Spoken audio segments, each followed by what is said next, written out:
Hello friends, good evening to all of you. दोस्तों, मैं फिर से आप सबका स्वागत करता हूं अपने इस यूट्यूब चैनल पर।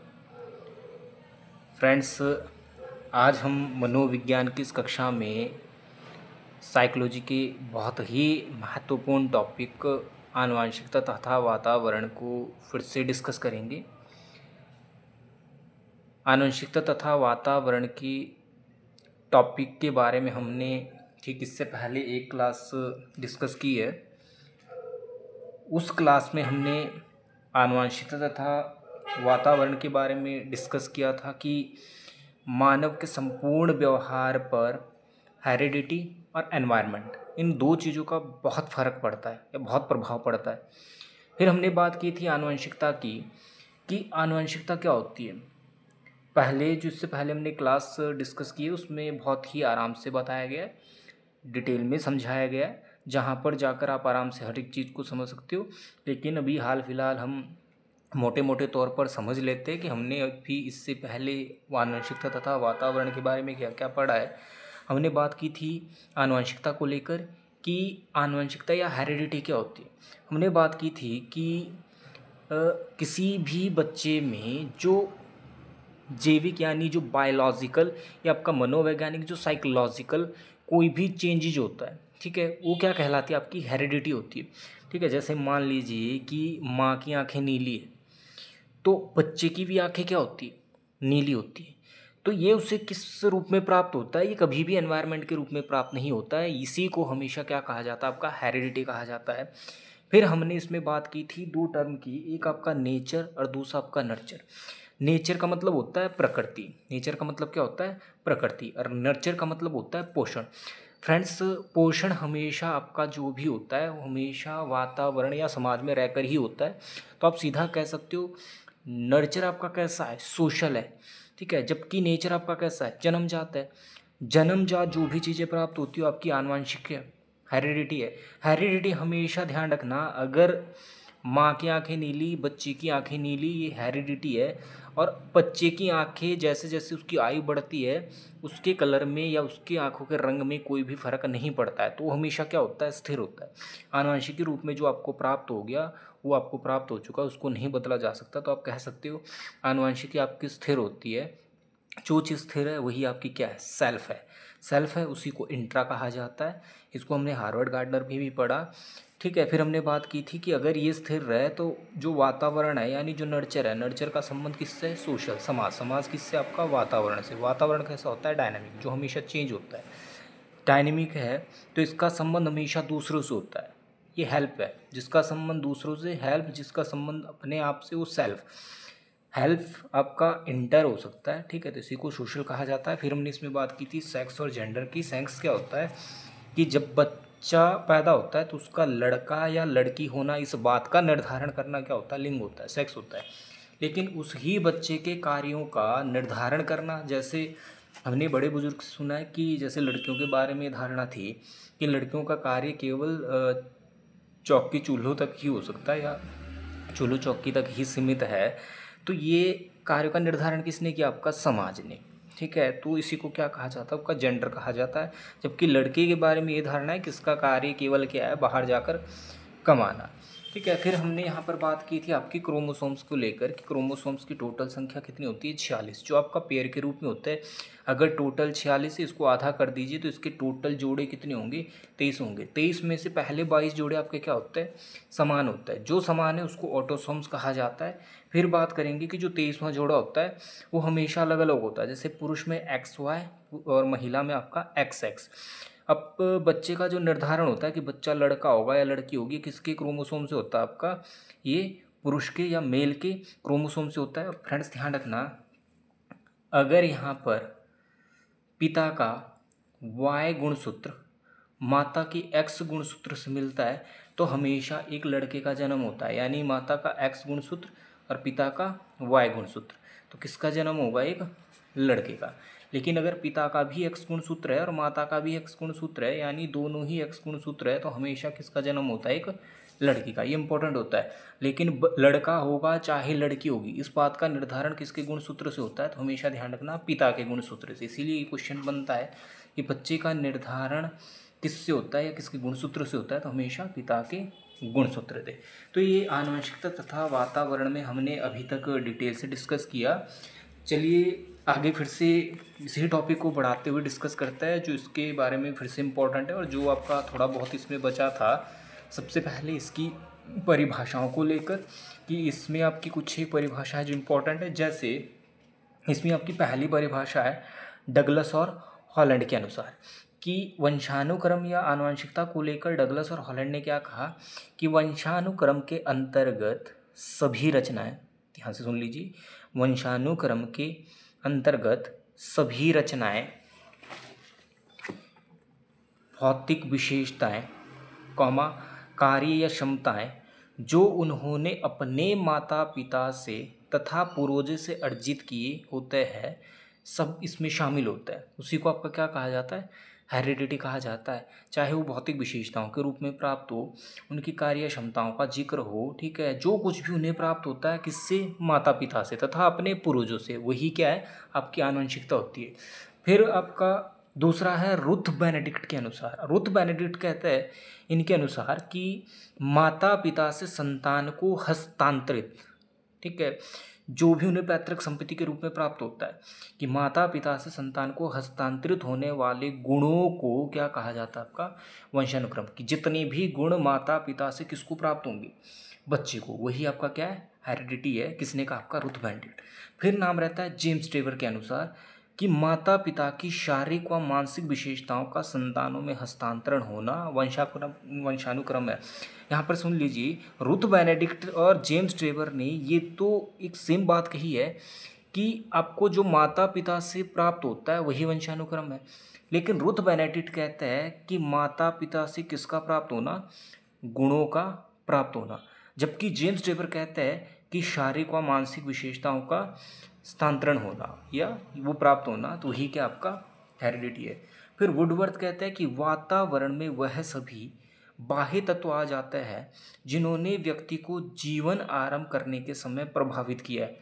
कि एनवायरनमेंट में वो सब कुछ आता है जिन्होंने व्यक्ति को जो है, जब उसका जीवन आरंभ हुआ था तो उस समय जो प्रभावित किया था वो आपका एनवायरनमेंट है। अब पी.एन. झा के अनुसार जो कहा गया कि वंशानुक्रम व्यक्ति की जन्मजात विशेषताओं का पूर्ण योग है। इम्पोर्टेंट है कि वंशानुक्रम व्यक्ति की जन्मजात विशेषताओं का क्या है, पूर्ण योग है। तो ये कुछ एक परिभाषा जो आपकी दी गई, ये किसने दी आपकी, तो जैसे सबसे पहले हमने पढ़ा डगलस और हॉलैंड के अनुसार, फिर रुथ बेनेडिक्ट के अनुसार, फिर आपका जेम्स टेबर के अनुसार, फिर बात की गई वुडवर्थ के अनुसार और फिर आपका बी.एन. झा के अनुसार। ठीक है, अब हम बात करेंगे इसमें आगे आपका, ठीक है फ्रेंड्स, इसमें आगे बात करेंगे आपका ट्विंस को लेकर कि यहाँ पर हेरिडिटी एंड एनवायरनमेंट में ट्विंस को लेकर भी एक क्वेश्चन बनता है। ठीक है, जैसे ट्विंस का मतलब क्या है, जो जुड़वा बच्चे होते हैं। ठीक है, ट्विंस को लेकर या जुड़वा बच्चों को लेकर। तो यहाँ पर सबसे पहला क्वेश्चन तो ये पूछा जाता है कि जो ट्विंस होते हैं ये कितने टाइप के होते हैं। तो ध्यान रखना, ट्विंस आपके दो तरीके के होते हैं। ठीक है, एक तो आपका रहता है आइडेंटिकल, एक होता है आइडेंटिकल जिसको समरूप कहा जाता है, और एक आपका रहता है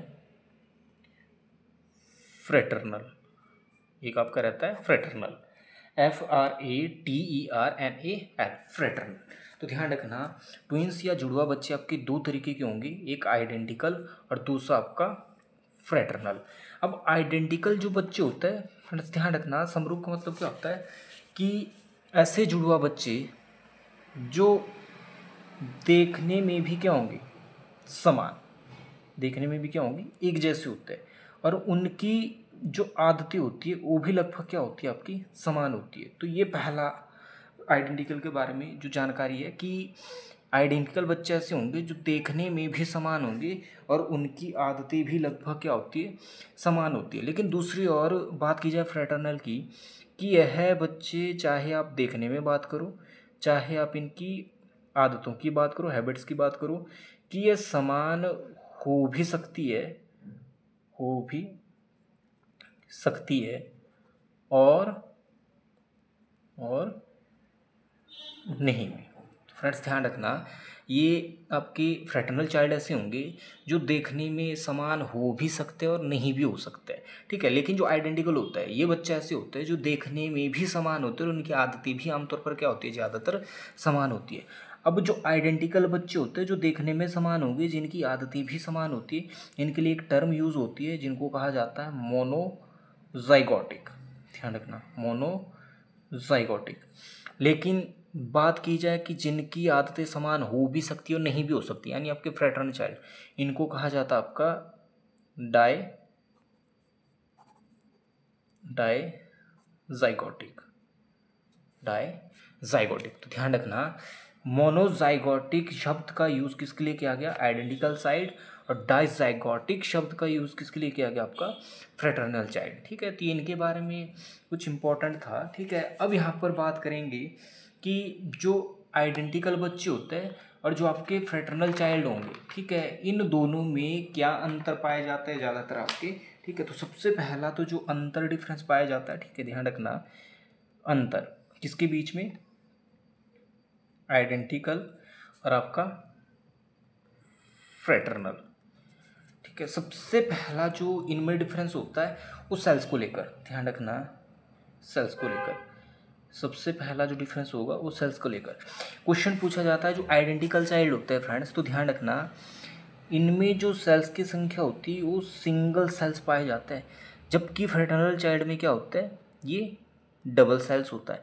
कहने का मतलब कि जब निषेचन की प्रक्रिया होती है, ठीक है, तो एक शुक्राणु, ध्यान रखना, एक शुक्राणु जिसको स्पर्म सेल्स कहा जाता है, और एक अंडाणु, ध्यान रखना, जिसको ओव्यूम कहा जाता है, ओव्यूम सेल्स। ध्यान रखना, यहाँ पर आप स्पर्म सेल्स की बात करो तो भी एक होगी संख्या, ओव्यूम सेल्स की बात करो यानी अंडाणु की बात करो तब भी संख्या क्या होगी, कि जब निषेचन की प्रक्रिया होगी तो एक शुक्राणु होगा और एक क्या होगा, आपका अंडाणु होगा। ये क्या होता है, सिंगल सेल्स होता है।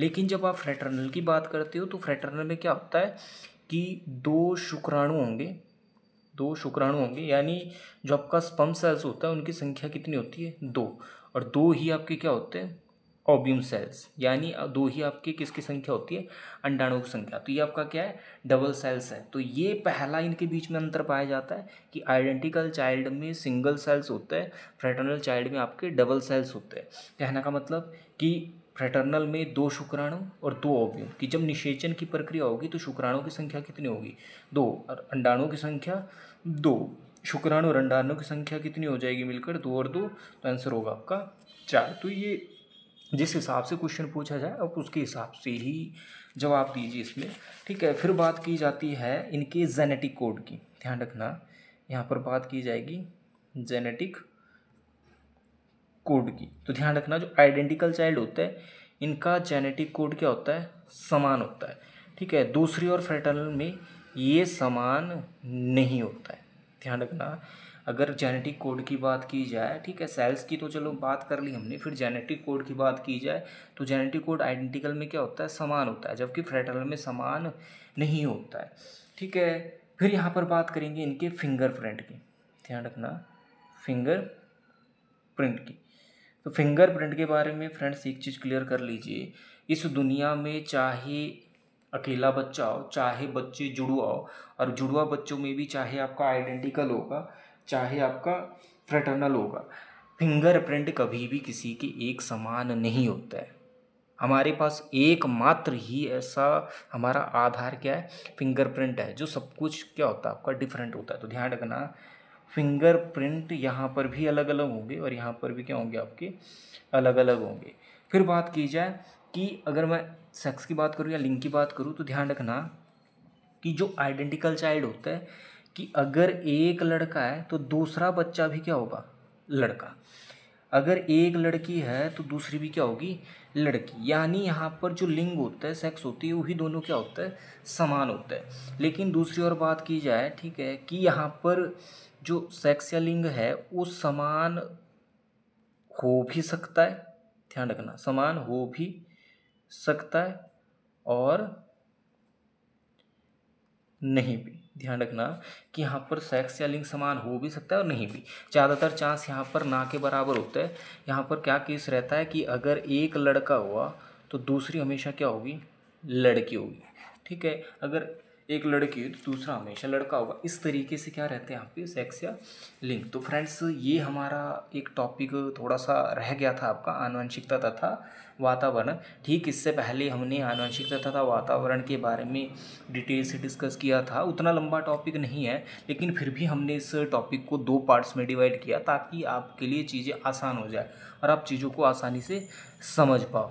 तो फ्रेंड्स अंत में वही कि इस वीडियो को ज़्यादा से ज़्यादा लाइक करें, शेयर करें और चैनल को सब्सक्राइब करना ना भूलें, क्योंकि ज़्यादा से ज़्यादा वीडियो शेयर करोगे तो ये वीडियो हर एक उस बच्चे तक पहुंच जाएगी जिसको इन क्लासेस की नीड होगी।